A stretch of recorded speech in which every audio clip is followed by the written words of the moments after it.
가정의 달을 맞이해서 가정 설교의 말씀을 나누기를 원합니다. 오늘 말씀의 제목은 주님만 높이는 가정이라는 주제로 말씀을 나누기를 원합니다. 여러분, 주님만 높이는 가정 항상 하나님의 복을 누립니다.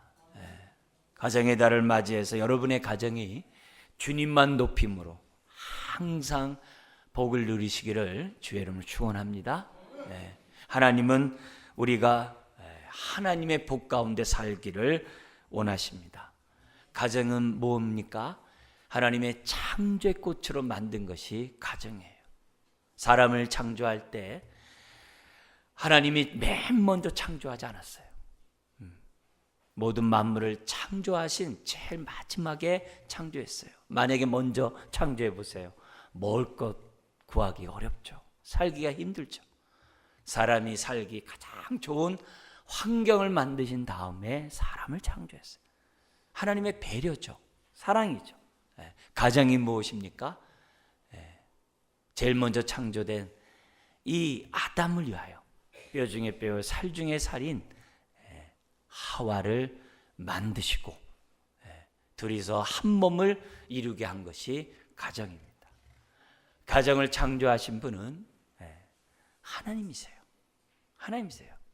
가정을 창조한 여러 가지 이유 가운데 하나가 무엇보다도 가정을 통해서 하늘에서 이룬 뜻이 이 땅에 이루어드리는 데 있어서 가장 효과적인 구조가 바로 가정이기 때문에 그래요. 신앙의 전수, 가정보다 효과적으로 전수되는 곳은 없습니다. 아무리 교회가 정말 흔히 말한 대로 훌륭하다 하더라도 가정에서 먼저 믿은 사람, 부모들이 자녀들에게 신앙을 전수하지 않으면 소망이 없어요. 그런 의미에서 하나님의 뜻을 또 신앙을 자자손손 가장 확실하게 전달할 수 있는 곳이 바로 가정이기 때문에 우리 하나님은 가정을 정말 하나님의 은혜 가운데 창조한 줄 믿습니다. 생육하고 번성하고 충만한 것 스스로 남자 여자가 할 수 있는 것이 아닙니다.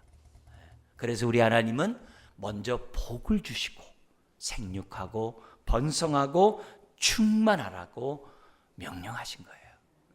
하나님이 복을 주시지 않으면 생육하고 번성하고 충만한 은혜를 받을 수가 없어요. 그리고 우리 가정을 통하여 주의 뜻이 이루어지는 그런 일들이 일어날 수가 없어요. 하나님의 형상을 따라 지음받은 저와 여러분들은 이 땅에 살아가면서 하늘의 복을 받아야 돼요. 아무리 세상에 많은 것을 얻어도 하나님이 함께하지 않으면 소용이 없어요. 하나님이 주신 복 중에 가장 큰 복이 뭘까요? 하나님이 함께하는 거죠. 세상에 눈에 보이는 그 모든 것은 보이지 않는 것으로 말미암았다 그래요. 우리가 얻기를 원하는 부, 우리가 얻기를 원하는 명예 다 주께로 말미암는다라고 성경은 말씀합니다. 그렇기 때문에 하나님만 높임으로 하늘의 복을 누리고 그럼으로 인하여 따라오는 부와 귀를 누리는 저와 여러분들이 되어야 될 줄 믿습니다. 이 땅에서 부와 귀를 얻기를 원치 않은 사람 어디 있겠어요? 그러나 이 모든 것들은 주님을 경외할 때 따라오는 것들인 것을 잊어서는 안 돼요. 하나님을 의지하지 않고 하나님을 경외하지 않은 가운데 부와 명예를 얻어보세요. 얼마 못 가요. 불안하고 두렵고 염려하고 그것 지키는 것조차 쉽지 않아요. 우리 매스컴을 통해서 우리 재벌들의 자녀들의 그런 행태들을 잘 압니다. 부모로부터 받은 부와 귀는 유지할 능력이 있는 게 없어요. 유지할 능력이 그들이 갖고 있는 것이 아니에요. 하나님을 경외함으로 우리가 얻을 때 유지할 수 있고 우리가 또한 물려줄 수 있고 자손들이 누릴 수 있다는 이 기본 원칙을 저와 여러분들은 잊어서는 안 됩니다. 하늘의 복을 받아야, 무엇보다 하나님이 함께하는 복을 받아야 우리 가정이 항상 복된 줄 믿습니다. 좀 더 우리가 구체적으로 복 있는 항상 복을 누리는 가정이 되기 위해서 어떻게 되는가? 오늘 이 말씀을 오늘 본문을 통하여 하나님의 비결을 배울 수가 있습니다. 근데 하나님의 비결은 오픈되어 있어요. 아주 공개되어 있어요. 그리고 복잡하지가 않아요. 간단 명료하게 시종일관 동일한 메시지를 우리들에게 주고 있습니다. 많은 부분에서도 동일한 말씀들이 있습니다만 특별히 오늘 이 말씀 가운데 4절, 5절 정말 우리가 항상 하늘의 복을 누릴 수 있는 하나님의 그 비법 우리가 한번 읽으면서 은혜를 받는 이 시간 되기를 원합니다. 다 같이 우리 4절, 5절 말씀 읽겠습니다. 이스라엘아 들으라. 우리 하나님 여호와는 오직 유일한 여호와이시니 너는 마음을 다하고 뜻을 다하고 힘을 다하여 내 하나님 여호와를 사랑하라. 우리가 하늘의 복을, 하나님의 임재를, 하나님이 함께하는 복을 누릴 수 있는 방법은 다른 길이 없어요. 하나님을 사랑하는 거예요. 하나님을 사랑하는 거예요. 사랑하되 어떻게 사랑해야 됩니까? 마음을 다하고 뜻을 다하고 힘을 다하여 여호와 하나님을 사랑하는 것 외에 우리가 하늘의 복을 항상 받을 수 있는 길은 없습니다. 여러분 여기서 사랑한다는 이 단어가 어떤 단어냐면은 큰 바위같이 요지부동하고 흔들리지 않고 어떤 상황에도 변함없이 그 자리에서 굳굳하게 지키는 바위처럼 내가 힘들다고 어렵다고 고통 가운데 있다고 슬픔 가운데 있다고 하나님을 사랑하지 않는 게 아니라 그럼에도 불구하고 하나님을 사랑하는 바로 그 사랑이 여기 기록된 헤세드의 사랑인 거예요. 우리가 하나님을 사랑할 때 사랑하는 방법은 뭐가 내가 환경이 좋기 때문에 내 손에 뭔가 얻은 것이 있기 때문에 세상에서 뭔가 얻은 것이 있기 때문에 하나님을 사랑하는 그 사랑은 우리 성경에서 하나님 말씀하시는 사랑이 아니에요. 우리가 하나님을 사랑하는 그 사랑은 굳건한 바위처럼 어떤 상황에도 요동치 않고 흔들리지 않고 하나님만 높이는 사랑인 것을 성경은 기록되어 있어요. 근데 이 사랑을 어떻게 하라고요? 어떻게 우리가 이렇게 사랑하라래요? 마음을 다하고 뜻을 다하고 힘을 다해 사랑. 성경에서 마음이라는 단어는 가슴만 얘기하지 않아요. 성경에서 나오는 이 마음은 우리의 생각까지 아우르는 말이에요. 성경에서 마음은 우리 내면에서 가장 깊숙한 것, 가장 중요한 것을 얘기할 때 마음이라고 그래요. 그래서 히브리인들은 심장 안에 마음이 있다라고 얘기를 했어요. 왜냐하면 우리 장기 가운데 유독 심장만이 뛰고 있거든요. 그래서 그걸 갖다 그 안에 마음이 있다라고 얘기를 할 정도예요. 그래서 여기서 마음을 다한다는 것은 다른 게 아니에요. 내 영혼 깊숙한 곳에서부터 내 중심 가장 그 중심에서부터 정말 우리가 겉으로만 피상적으로만 입으로만 말로만 그런 게 사랑하는 게 아니라 내 안에 있는 정말 그 모든 것을 통하여 하나님을 사랑하라. 그럴 때 하나님이 함께하는 복을 누릴 수 있다는 거예요. 뿐만이 아닙니다. 뜻을 다하여. 우리 성경은 뜻으로 번역했습니다만 다른 영어 성경 이렇게 보면은 혼으로 번역을 했어요. 혼이 더 맞는 말이에요. 혼을 다하여. 근데 이 혼이라는 이 단어 뜻이 이 성경에서는 뭐로 얘기하냐면 혼을 다한다는 게 뭐냐? 우리가 숨을 쉬는 우리의 온 생을 다하여. 좀 더 그쪽에 들어져 있어요. 숨을 쉴 때마다. 그래서 시편에는 호흡 있는 자마다 여호와를 경외하라 라고 하는 그 메시지가 여기서 온 거예요. 그래서 뜻을 다하여. 이 말은 뭐냐면 우리의 온 숨을 다하여. 숨을 쉬는 일생을 다하여. 숨 쉴 때마다 어떻게 돼요? 사랑하라. 매 순간만이 아니라 일생. 예배 때만이 아니라 일생. 어떤 특정한 시간만이 아니라 호흡할 때마다 하나님을 사랑하라. 그리고 힘을 다하여 사랑하라는 이 단어가 우리 성경 힘으로 번역했지만 이 원래 이 단어는 매우라는 단어예요. 우리 영어 할 때 very good 할 때 very 있잖아요. 그 매우라는 단어예요. 그 매우라는 단어를 우리 성경에 힘이라는 단어로 번역을 했어요.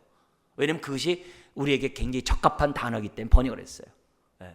그런데 이 매우라는 단어가 굉장히 성경에서는 넓게 사용되고 있어요. 이 매우라는 게 뭐냐면 하나님이 함께하면 나에게 은혜를 주시면 복을 주시잖아요. 그래서 내 삶이 뭔가 이렇게 자라가게 되고 풍성하게 되고 늘어나게 되고 더만큼 내가 삶이 윤택해져요.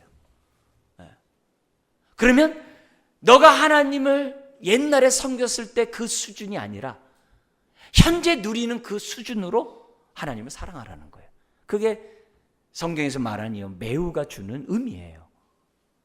의미예요. 그러니까 내가 주님을 사랑하는 모습이 첫사랑에 머무는 게 아니라 하나님이 주신 풍성한 은혜 가운데 자란 그 은혜 가운데 하나님을 사랑하라는 거예요. 그래서 다른 이 성경의 우리 현대 번역에서는 이렇게도 번역을 해요. 너의 소유가 늘어났느냐? 그 늘어난 소유만큼 하나님을 사랑하라. 이렇게 번역을 했어요. 왜냐하면 그만큼 우리 마음에 확 와닿는 단어이기 때문에.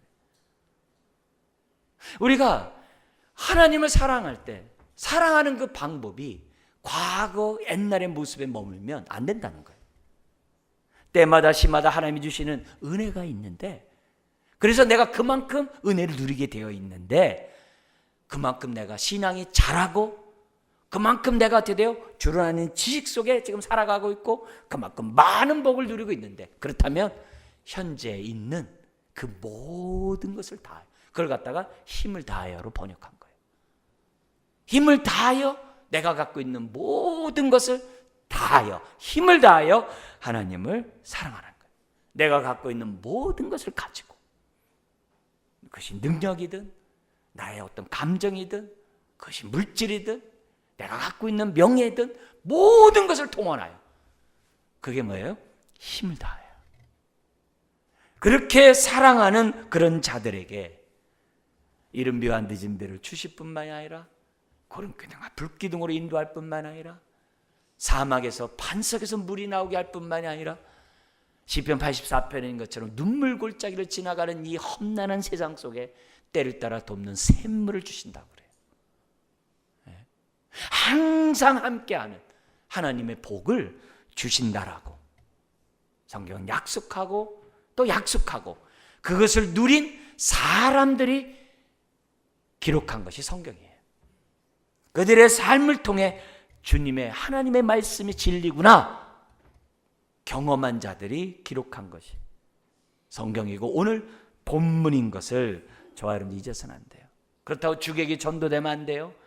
부와 명예는 따라오는 것이지 쫓아가는 게 아니에요. 하나님을 경외할 때, 함께하는 복을 누릴 때 따라오는 거예요. 함께하는 사람은 바울처럼 부한 대로 감사하고 가난한 대로 감사하고 자족해요. 없으면 없는 대로 그 있는 그대로 주님 섬기고, 있으면 있는 그대로 주님을 섬기는 사람이 돼요. 항상 하나님이 머무는 은혜가 있는 거예요. 여러분, 모든 세상에 눈에 보이는 것들은 다 주께로부터 말미암은 거예요. 여러분, 속으면 안 돼요. 모든 부와 명예는 하나님께로부터 온 거예요. 다윗이라는 인물이 자기 삶을 돌이켜볼 때 너무 큰 복을 받은 거예요. 그래가지고 이 모든 복을 받은 것에 대해서 너무 기뻐가지고 성전을 짓고자 했어요. 그런데 하나님이 다윗에게 허락하지 않고, 내가 너의 왕조가 이어져 가도록 내가 너의 집을 지어주겠다 약속을 해요. 근데 이런 약속을 받았지만 다윗은 그것으로 끝나는 게 아니라 정말 자기의 모든 힘을 다하여, 갖고 있는 모든 것을 다하여 하나님께 드리기를, 하나님을 사랑하기로 작정을 해요. 그래서 자기 아들 솔로몬이 성전을 지을 수 있는 모든 비용을 갖다가 다 마련합니다. 그러면서 무슨 고백을 하냐면 역대상 29장 11절 12절에 이런 고백을 합니다. 잘 음미해 보시고 여기에서 우리가 흔들리지 않았으면 좋겠어요. 여호와여, 위대하심과 권능과 영광과 승리와 위엄이 다 주께 주께 속하여 싸우니 천지에 있는 것이 다 주의 것이로소이다. 여호와여 주권도 주께 속하여 싸우니 주는 높으사 만물의 머리이심이니이다. 부와 귀가 주께로 말미암고 또 주는 만물의 주제가 되사 손에 권세와 능력이 있사오니 모든 사람을 크게 하심과 강하게 하심이 주의 손에 있나이다. 다윗은 목동이었어요. 그리고 자기네 집안에서도 사무엘 선지자가 왔을 때 식사 초대도 받지 못할 정도로 정말 제외됐던 목동이었어요. 그러나 그가 이스라엘의 왕국의 통일왕국의 왕이 되었고 다윗의 후손을 통하여 메시아가 오는 복을 누려요. 그런데 그 다윗이 그런 복을 누릴 수 있었던 이유는 뭐냐? 다른 게 아니에요. 마음을 다하고 뜻을 다하고 힘을 다하여 하나님을 사랑하는 그 모습이 다윗에게 있었기 때문이라는 거예요. 그래서 하나님이 주신 이 물질적인 모든 것들을 하나님을 위하여 다 드리겠나라고 말씀하고 있어요. 사랑하는 성도 여러분, 하나님은 우리에게 복 주기 원하세요. 그리고 그 복이 항상 있기를 원하세요. 여러분 24절 우리 한번 다 같이 6장 24절 읽겠습니다. 여호와께서 우리에게 이 모든 규례를 지키라 명령하셨으니 이는 우리가 우리 하나님 여호와를 경외하여 항상 복을 누리게 하기 위하심이며 또 우리 여호와께서 우리를 오늘과 같이 살게 하려 하심이라. 여러분 여기 지금 24절에 하나님 뭐라 그래요? 항상 복을 누리길 원한다라고 기록되어 있어요. 근데 그 말씀만 있는 것이 아니라 또 하반절에 뭐라고 되어 있어요? 여호와께서 우리를 오늘과 같이 살게 하려 하심이라. 오늘과 같이. 자, 근데 이 신명기 6장을 받고 있는 청중들은 지금 어디에 있어요? 광야에 있거든요. 그들은 요단강 앞에서 요단강을 건너기 전에 다시 한번 신앙의 재무장, 하나님 말을 사랑하라고 하는 이 신앙의 재무장을 모압 광야에서 지금 기거하고 있거든요. 그들이 사람의 손으로 지은 그 아주 훌륭한 집에서 이 말씀을 받는 게 아니에요. 가나안 땅에 들어가서 이 말씀을 받는 게 아니에요. 광야 생활을 지냈고 지금 어떻게 돼요? 요단강을 건너기 전에 모압 광야에서 지금 이 말씀을 지금 뭐예요? 받고 있는 거예요. 근데 이들이 뭐라고 해요? 오늘과 같이. 그들은 광야 가운데 있다고 해서 불편해하지 않았어요. 삶의 모든 것이 불편한 것들이 많았죠. 그러나 그런 게 중요하지 않았어요. 그들은 하나님이 자신들과 함께한 그것을 더 중요하게 생각했다는 것이 오늘과 같이 살 수 있도록, 그리고 뿐만 아니라 앞으로도 오늘과 같이 잘 살기를 그들은 원했다는 것을 우리들에게 교훈하고 있어요. 여러분, 눈에 보이는 그러한 것들보다 중요한 것은 하나님이 나와 함께하는 거예요. 항상 나와 함께하면 광야도 행복한 거예요. 다윗도 그렇잖아요. 자기 아들 압살롬에게 반역에 정말 쫓겨가지고 야반도주하고 쓸쓸히 찬이슬을 맞으면서 광야에서 하나님 앞에 기도하고 있을 때 하나님이 함께 하셨어요. 함께 하시니까 다윗이 뭐라고 그러냐면 내가 이 광야를 성소, 하나님을 만나는 성소가 되었다라고 고백을 해요. 눈물과 서러움과 부끄러움의 자리가 하나님을 만나는 성소가 됐다고 그래요. 다윗은 함께하는 복이 무엇인지를 알았던 거죠. 그러니까 어떻게 돼요? 다시금 예루살렘에 돌아가서 하나님의 뜻을 이루는 왕이 되었던 것이 아닙니까? 여러분, 하나님을 경외하는 자에게는 함께하는 복이 있어요. 함께하면 내가 삶이 세상 사람들이 볼 때는 슬퍼 보이고 부족해 보이고 고통스러워 보여도 우리는 어떻게 돼요? 마음의 평안이 있어요. 하나님의 위로가 있어요. 소망이 있어요. 담대함이 있어요. 여러분, 아방궁 같이 산다고 해도 하나님이 함께하지 않는 가운데 아방궁에 살아보세요. 마음이 불안하고 마음이 정말 그것을 지키고자 그 물질이 그 심령을 찌른다 그랬어요. 돈이 있다고 행복한 게 아니라 얼마나 괴롭겠어요. 우리 지금 큰 모 항공의 그 자녀들의 행위를 알잖아요. 그들이 행복할까요? 그렇지 않죠. 오늘 무엇이 복인지를 저와 여러분들이 기억해야 돼요. 자, 그러면서 이렇게 말씀하신 다음에 그러면 이런 진리가 우리 가정 가운데 뿌리 내리고 우리 가정이 이런 복을 누리려면 어떻게 되는가? 그 방법을 오늘 성경에 하나님 말씀이 우리들에게 계속 우리들에게 교훈하고 있어요. 두 가지 원리를 얘기하고 있습니다. 이런 말씀이 우리의 삶에 우리 가정에 뿌리를 내리고 우리 가정에 항상 복을 받는 그런 가정이 되려면 어떻게 되는가? 첫째는 부모가 본을 보이라는 거예요. 하나님만을 사랑하는 것에 대한 본을 보이래요. 둘째는 본을 보일 뿐만이 아니라 부지런히 가르치래요. 두 가지를 얘기해요. 부지런히 가르치고 그래서 온 가족이 하나님만 사랑하는 가정이 되도록 하라. 그것이 오늘 하나님이 우리에게 주는 명령이에요. 하나님의 규례예요. 이것 외에는 다른 길이 없어요. 자, 그러면 어떻게 부모가 먼저 본을 보여야 됩니까? 6절에 말씀이 있습니다. 같이 한번 읽겠습니다. 오늘 내가 네게 명하는 이 말씀을 너는 마음에 새기고, 이 마음이 뭔지 이제 알죠? 우리 말로 친근한 말로 하면 뼛속까지 그렇게 되겠죠.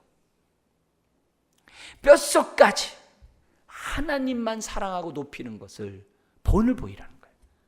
하나님만을 의지해야 되고 다른 것을 의지하지 않고 하나님만을 섬기고 다른 것을 섬기지 않는 것을 부모가 삶을 통하여 지금 뭐예요? 보여줘야 한다. 여러분, 신앙교육은 이론이 아니라 삶이거든요. 신앙교육은 부모가 말한 대로 부모가 살고 있는지 그 뒷모습을 보고 가르치는 거거든요. 자녀들은 부모 입에서 나오는 것을 통해서만 교훈 얻는 것이 아니고 부모가 그렇게 살고 있는 삶을 보면서 신앙을 갖게 돼 있거든요. 어렵다고 부모가 막 믿음 없는 행동하고 고통스럽다고 부모가 막 우유부단하고 흔들리고 하나님을 사랑하는 것이 막 왔다 갔다 하고 아이들이 그걸 배워요. 슬픈데도 정말 하나님을 변함없이 사랑하는 그 부모의 모습에서 아이들은 교육받는 거거든요. 화가 나는 그 모습에서 부모가 어떻게 그것을 절제하고 어떻게 반응하는 모습에서 아이들이 신앙을 배우는 거거든요. 아이들은 부모가 말씀대로 살고 있는지 아닌지를 보고 배우거든요. 우리가 외식하면 아이들도 외식하게 돼 있어요. 우리가 형식적이면 아이들도 형식하게 있어요. 우리가 대충하면 아이들도 대충하게 돼 있어요. 우리가 두 주인을 섬기면 아이들도 두 주인을 섬기게 되어 있어요. 자녀가 잘 되기를 바라지 않는 부모가 어디 있어요? 그러나 자녀가 잘 되는 방법은 하나님이 함께하는 것 외에 없어요. 그러면 부모가 자녀에게 다른 것을 물려주는 것이 아니라 신앙을 물려줘야 돼요. 여러분, 가정보다 신앙을 전수하기 가장 좋은 곳이 없어요. 일거수일투족을 다 보여줄 수 있는, 민낯을 보여줄 수 있는 곳이 가정 외에는 없습니다. 여러분, 사람은 마음에 있는 것을 입으로 내기 마련이에요. 우리 마음에 하나님 말씀을 새기면 우리의 입은 하나님의 말씀을 전하게 되어 있고 우리들의 삶은 마음의 통제를 받게 되어 있는 거예요. 그래서 우리 마음에 이 말씀을 너는 새기고, 부모된 저와 여러분들은 새겨야 돼요. 이제 내가 예수 믿은 사람은 하나님이 우리 가문을 사랑하셔서 나를 통해 믿음의 가문을 이루고자 하는구나 해서 나를 선택했다는 것을 믿으셔야 돼요. 나 혼자 예수를 믿고 있다고 한다면 하나님이 나로부터 믿음의 시조를 시작하는구나. 여러분들 무슨 성씨가 있잖아요. 믿음의 그 성을 여러분부터 시작하고자 하는 하나님의 뜻이 있는 거예요. 그래서 하나님, 내가 믿음의 가문을 이룰 수 있도록 나부터라도 믿고 있는 부모라고 한다면 주님, 내 자녀들이 나와 같은 믿음을 갖게 해주십시오. 자녀들은 다 알아요. 우리 부모가 돈을 사랑하는지, 주님 사랑하는지 다 알아요. 자녀들은 다 압니다. 명예를 사랑하는지, 하나님을 사랑하는지 다 알아요. 우리 아이들을 두 주인을 섬기게 함으로 하늘의 복을 못 받게 하는 부모가 되지 않기를 다시 한번 주의 이름 부탁드립니다. 네? 자녀가 하나님의 복을 받도록 해야 돼요. 내가 걸림돌이 되면 안 돼요. 두 번째, 우리가 본을 보이는 데 있어서 마음에 새기는 것만이 아니라 뭐가 있냐면은 8절 9절의 모습이 있어야 돼. 같이 한번 읽겠습니다.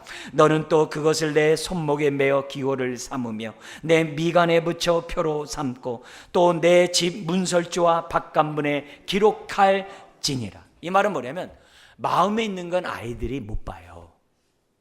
그래서 아이들로 하여금 궁금증을 유발해야 돼요. 그래서 궁금증을 유발하는 게 뭐냐? 오직 하나님만을 사랑하는 이 말씀을 내 미간에 붙이라는 거예요. 그래서 유대인들은 미간에 까만 상자를 이렇게 딱 붙이게 돼 있어요. 까만 상자를 붙여요. 그리고 손목에 역시 하나님의 말씀을 붙여야 돼요. 우리 이 이마에 붙이는 까만 상자를 마태복음 뭐라고 그래요? 경문갑이라고 그래요. 경문갑. 네? 이마에 붙이는. 그래서 유대인들이 이렇게 사진 보면 까만 걸 이마에 붙이는 걸 많이 볼 거예요. 유대인들은 365일 중에 안식일 날은 이걸 안 붙여요. 왜? 하루 종일 말씀 보니까. 그리고 3대 절기 때 안 붙여요. 왜? 일주일 내내 말씀 훈련 받으니까. 근데 나머지 300일이 남아요. 300일이 남아요. 그 300일이 뭐 하느냐? 그들이 말씀을 보고 기도할 때마다 반드시 경문갑을 붙이고 손에 경문갑을 붙이고 말씀을 보고 기도해야 돼요. 그리고 그 말씀을 문설주와 바깥문에도 꼭 붙여요. 유대인 치고 집 바깥에다가 말씀 붙이지 않는 유대인은 없어요. 그러면 애들이 물어보죠. 엄마, 아빠, 그거 왜 그 붙이고 해요? 그게 뭐예요? 그러면 답해주라 이게. 답해주라 이게. 아이들에게 자꾸 궁금증이 유발하는 거죠. 그거 왜 그렇게 해야 돼요? 나도 하게 해주세요. 나도 하게 해주세요. 그럼 얘기해 주는 거죠.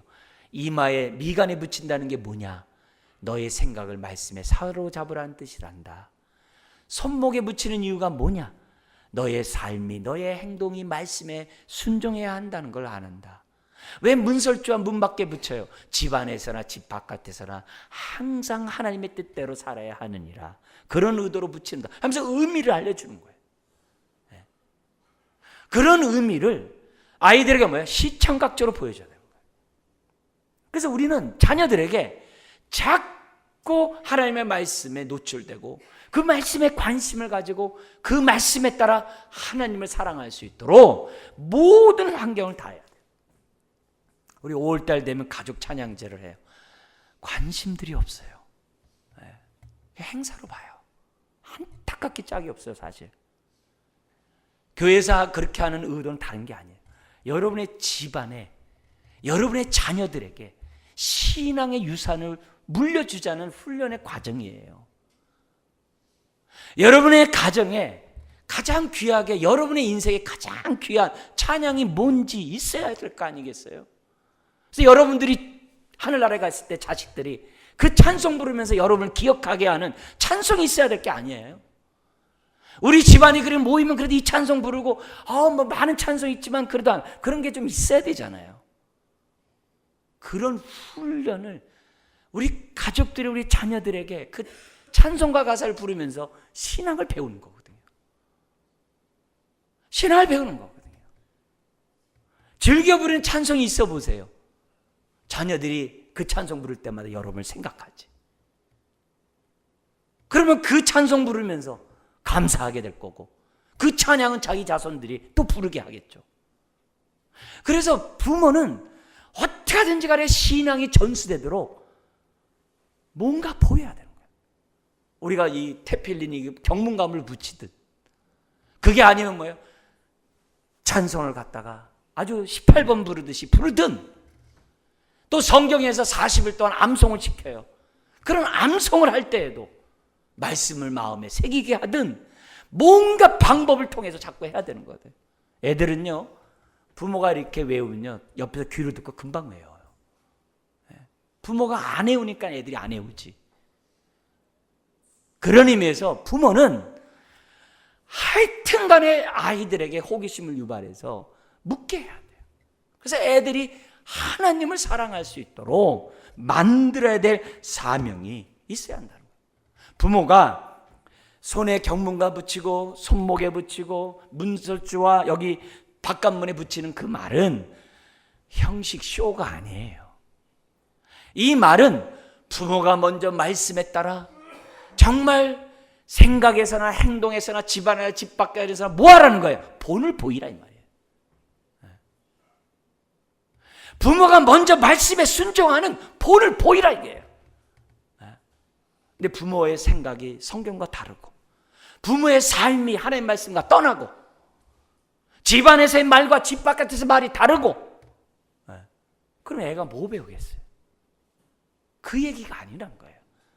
우리가 자녀가 신앙을 올바로 배우려면 부모부터 생각에 있어서부터 삶에 있어서부터 집안에서부터 집 바깥에서부터 부모가 정말 마음을 다하고 뜻을 다하고 힘을 다하여 사랑하는 것이 뭔지를 저와 여러분들이 보여야 된다.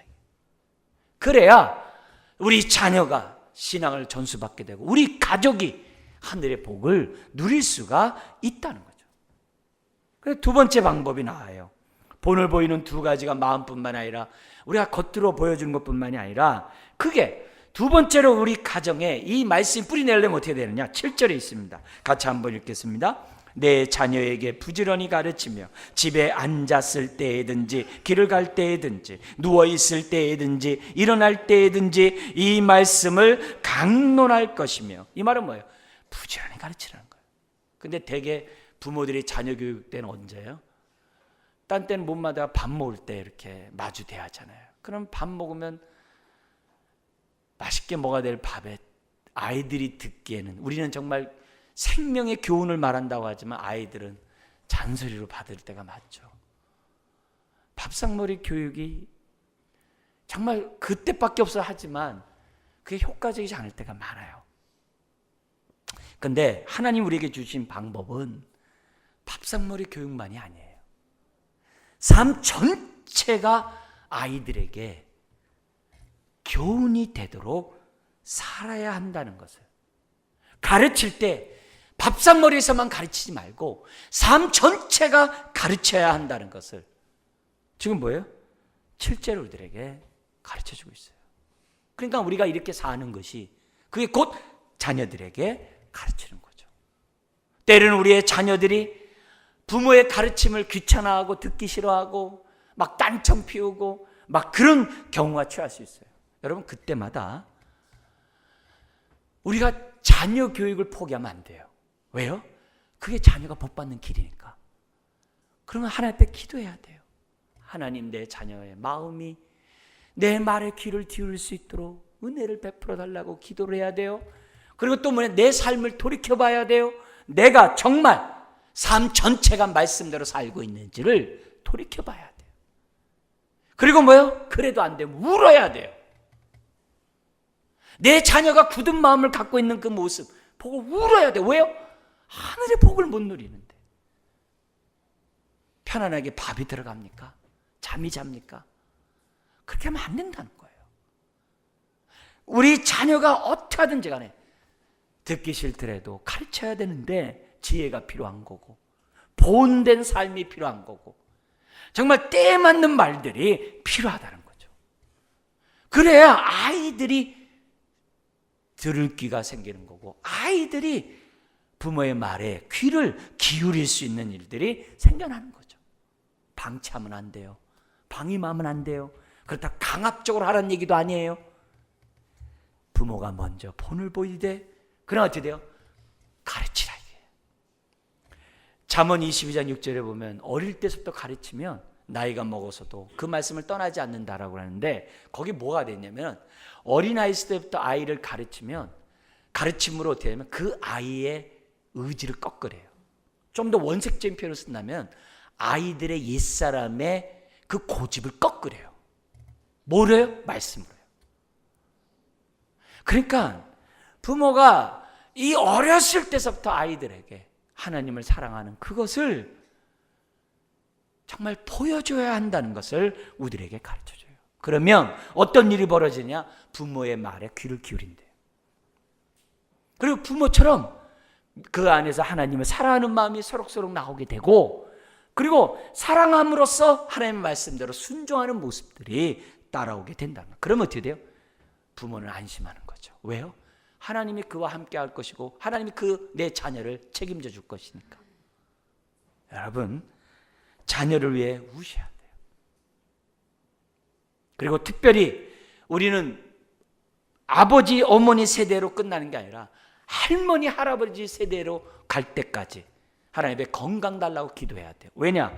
6장 2절을 보세요. 뭐라고 되냐면은 이것을 가르치라. 그러면 어떻게 되냐면 2절에 너와 내 아들과 그 다음 뭐가 돼 있어요? 내 손자들이 평생에 내 하나님 여호와를 경외하며 내가 너에게 명한 그 모든 규례와 명령을 지키게 하기 위한 것이며 또 내 나를 장구하게 하기 위한 것이라. 심지어는 3절 끝에는 내가 크게 번성한 복을 얻게 된다고 기록되어 있어요. 여러분, 우리 교회 안에서도 우리 권사 되신 분들은요, 우리 주일학교 아이들을 위해서 많은 기도를 해야 될 사명이 있어요.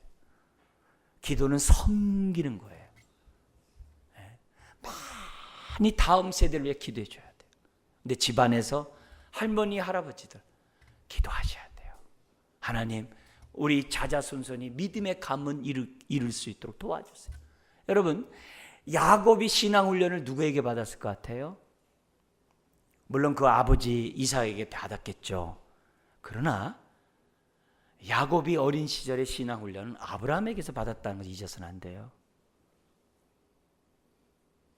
장막에 거하는 자라는 표현을 야곱에게 해요. 야곱이 막 이렇게 사기꾼 같고 좋지 않은 말들이 많아요. 그러나 야곱은 말씀 듣는 걸 좋아하는 사람이었어요. 그래서 장막에 머물기를 좋아하는 거예요. 그 형은 막 사냥꾼처럼 날아들어요. 그건 뭐예요? 말씀 없이 사는 인생이라 이거예요. 그러나 야곱은 어려서부터 뭐예요? 아브라함을 통해 하나님의 말씀을 듣는 사람이었거든요. 우리의 그 할머니, 할아버지들이 뭘 바라겠어요? 신앙 있는 할머니, 할아버지들이 뭘 바라겠어요? 목사인 제가 제일 부러운 사람이 기도해 주는 할머니, 할아버지 있는 집안이 제일 부러워요. 제일 부러워요. 네? 할머니, 할아버지가 세상에 뭘 얻겠어요? 하늘에 복 받는 거 외에 뭘 얻겠어요? 아무것도 없거든요. 네? 얼마나 그 기도가 간절하고 진실하겠어요. 여기 여러분들 할머니, 할아버지 이미 되신 분들 건강하시기를 주님 축원합니다. 근데 건강함으로 딴 거 하는 게 아니라 자자손손 하나님을 경외하도록 기도하세요. 그리고 가르쳐주세요. 가르쳐주세요. 네? 그거야말로 복 중에 복이에요. 네? 여러분, 배우자들 결혼시킬 때 할아버지 할머니가 기도하는 거 하는가 그거 보면요 100%입니다. 네? 기도하는 할머니 할아버지다 무조건 아멘 하세요. 네? 하나님의 주신 복이 어떠함을 아는 그 조부모들의 기도는 복된 거예요. 네? 우리는 자녀들에게 본을 보이는 것만 끝나는 게 아니라 가르쳐야 돼요. 그래서 자자손손 하나님을 사랑하도록 만들어야 될 책임이 있다는 거죠. 여러분, 이 교육의 중요성이 얼마나 중요한지 창세부터 계시록까지 다 나와요. 그런데 여러분들이 익숙하게 잘 알고 있는 몇몇 규절을 좀 소개함으로써 다시 한번 이 교육의 중요성을 좀 강조하고 싶어요.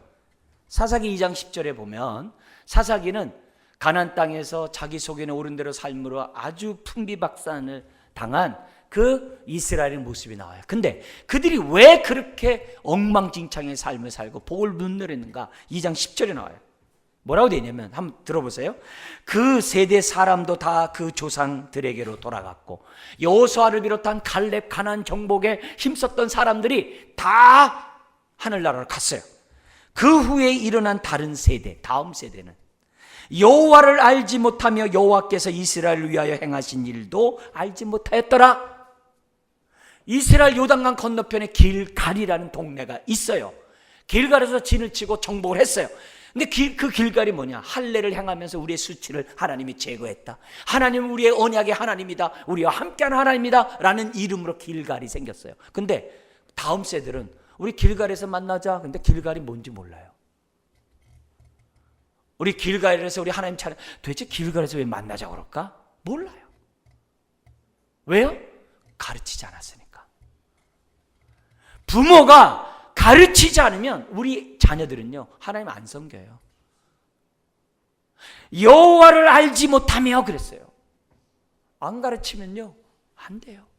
그래서 이 사사기 18장에 보면 어떤 말씀이 있냐면은 단지파가 있는데, 단지파가 자기 지파를 위해서 제사장을 영입을 하는데 아론의 자손이 아니라 모세의 자손 가운데 하나를 영입해요. 왜 그래요? 왜 이런 악을 정해요? 배우지 못했기 때문에. 그래서 18장에 뭐라 그러냐면 모세의 손자요 게르솜의 아들인 요나단과 그의 자손들이 단지파의 제사장이 됐대요. 무지한 거죠. 이런 제사를 누가 받겠어요? 안 받죠. 모세의 자손조차도 뭐예요? 교육이 없으면 끝나는 거예요. 사무엘상 2장 12절 이하에 보면 정말 자녀교육의 중요성을 아주 대조적으로 보이는 집안이 나와요. 하나는 한나의 아들 사무엘, 하나는 엘리 제사장의 두 아들. 대조가 돼요. 엘리 제사장의 두 아들은 제사장인데 망나니였어요. 근데 그 망나니를 향한 하나님의 정의가 딱 나와요. 2장 12절에 뭐라냐면 여호와를 알지 못하였고 그래요. 아니, 하나님을 알지 못하는데 제사장이에요. 그러니까 망나니 짓 하는 거죠. 반면에 이 사무엘은 엘리 제사장 옆에서 정말 이 제사장만 있는 에봇, 그 옷을 입고 수종 들었다 그래요. 근데 그냥 수종 들었다고 얘기하지 않고 하나님 앞에서 이렇게 돼 있어요. 사무엘이 어떻게 어린 나이에서 하나님 앞에서의 삶을 살 수 있어요? 그 엄마 때문에 그래요. 엄마가 기도를 났어요. 그리고 하나님 앞에 바쳤어요. 매년 제사 지내러 올 때마다 예쁜 옷을 입혀가지고 아이에게 줬어요. 근데 하나님은 그 아이에게 에봇 옷을 입혀줬고 제사장이 되게 해요. 선지자가 되게 해요. 매번 올 때마다 엄마는 그 아이에게 뭘 가르쳤겠어요? 하나님 앞에서 살아야 된다. 그 결과 엘리의 두 아들은 그냥 멸망을 당하고, 사무엘은 이스라엘을 구원하는 자로 서게 돼요. 뭐예요? 교육의 중요성. 제가 마음에 뭉클한 또 이 교육이 있어요. 뭐냐면 솔로몬이라는 사람이 1000번제를 드려요. 그래서 하나님이 나타나셔서 내가 뭘 도와줄고. 그런데 솔로몬이 아버지에 대한 신앙 고백이 나와요. 너무 마음이 뭉클해요. 여러분의 자녀들이 이렇게 고백한다면 얼마나 좋을까 하면서 들어보세요. 뭐라고 하냐면 이렇게 얘기해요.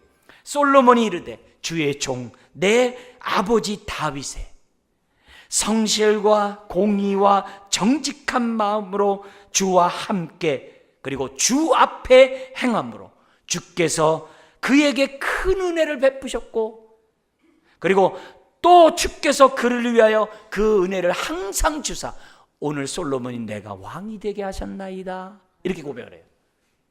그러니까 솔로몬은 자기 아버지가 어떻게 하나님을 섬기는 걸 안 거예요. 본 거예요. 배운 거예요. 그래서 솔로몬이 아버지의 믿음에 대해서 지금 뭐예요? 하나님 앞에 얘기하는 거예요. 그리고 자기가 왕된 것은 그 아버지의 은혜 덕분이라고 얘기하고 있는 거예요.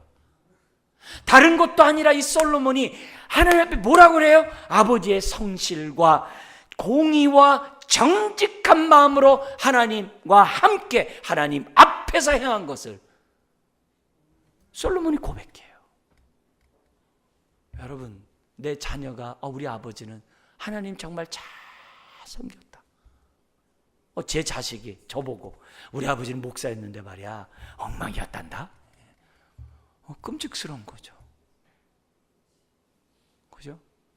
그런 의미에서 모든 부모들은 정말 이 부분에 본이 돼야 돼요. 아이들은요, 배우지 말았으면 하는 것을 먼저 배워요. 부모가 이건 안 따랐으면 좋겠다 하는 걸 자식들이 먼저 해요. 아이들을 멸망하는 길에 앞장서지 말고, 걸림돌이 되지 말고, 하나님 앞에 나오는데 걸림돌이 되지 말고, 우리는 하나님을 사랑함으로 믿음의 가문이 뿌리를 내릴 수 있도록 저와 여러분들은 최선을 다했어요. 자, 오늘 말씀 앞에 오늘 우리들이 가져야 될 자세가 뭡니까? 5장 27절, 28절, 29절 우리 같이 한번 읽겠습니다.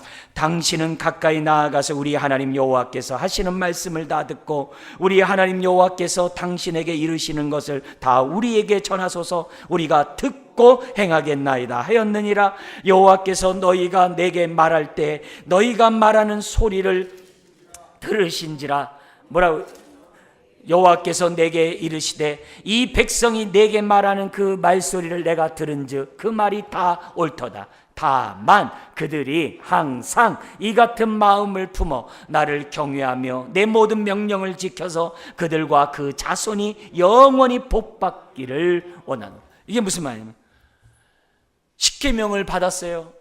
시내산에서 두려움과 공포 속에서 백성들이 하나님 앞에 나가기를 두려워해요. 그래서 모세를 보냅니다. 하나님께 말씀을 듣고 우리에게 말하면 우리가 다 듣고 행하겠습니다. 근데 그 소리 하나님이 들으신 거예요. 그래서 하나님이 기뻐하신 거예요. 그래서 다 듣고 행한 대로 살면 뭐라는가? 29절에 항상 이 같은 마음을 가지면 영원토록 복받는 인생이 되게 해 주시겠다고 약속한 거예요. 오늘 이 말씀을 듣고 저나 여러분 모두가 결단해야 돼요. 주여, 내가 먼저 본을 보이겠습니다. 마음에 말씀을 새기고 신비 내 삶이 아이들이 하나님을 사랑하는 법을 배울 수 있도록 온갖 암송도 하고 가족 찬송도 만들고 여러 가지 나의 뒷모습을 통해 본을 보이겠습니다. 뿐만 아니라 내가 가르치겠습니다. 여러분, 결단할 때 우리 자녀들이 이런 복을, 이런 믿음을 따라갈 수 있다는 겁니다. 우리 가정의 달을 맞이하여 정말 하나님의 복이 항상 임하는 가정, 또 가문을 이루시기를 주의 이름으로 축원합니다. 기도하겠습니다. 하나님 아버지, 만복의 근원이 하나님이신 것을 믿습니다.